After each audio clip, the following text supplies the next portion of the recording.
Hi, I'm Chloe Crawford, and this is my submission for the Future of Cities Module 2 reflection assignment.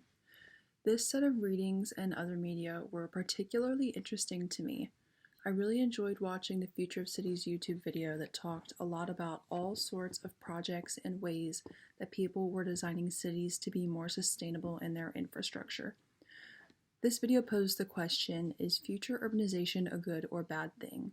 And I think that if cities start implementing and enforcing functional working city models, future urbanization will not be such a scary thought. For example, in the video, they talked about Detroit, where people are focused on water and innovation. Too much money is being spent on transportation of water to the city from faraway places to go towards much of anything else.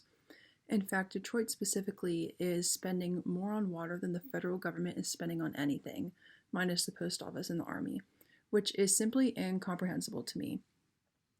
I think increased mobility will have a revolutionizing effect on cities the more we grow and develop plans and routes to help combat the use of motor vehicles.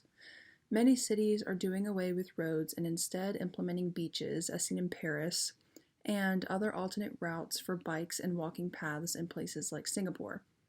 We need more reliable methods of transportation because we can't fully rely on cars as the future goes on. Cities, again like Singapore, are urging their citizens to turn away from the use of cars by making them expensive and obtainable only by lease and only for a certain amount of years. Bike infrastructure is beginning to rise and take over, as biking is responsible for 1/65th of the wear and tear the average car puts on the road.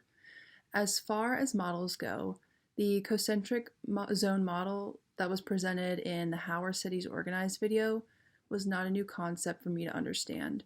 Cities tend to grow outward radially, and sections of growth are categorized into 4 zones.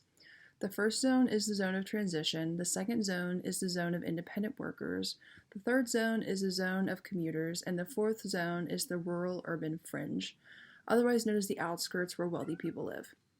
This model made me think of Blacksburg, and I really related to it, seeing as this is a college town where the rings or zones make sense. What really got me was when the video mentioned that the outskirts were appealing to wealthy people because it separated them from the busy inner ring, consisting of those who needed to work to make a living. This in Blacksburg can be seen as upperclassmen who move to apartments to escape campus living and the freshmen that are stuck in campus living.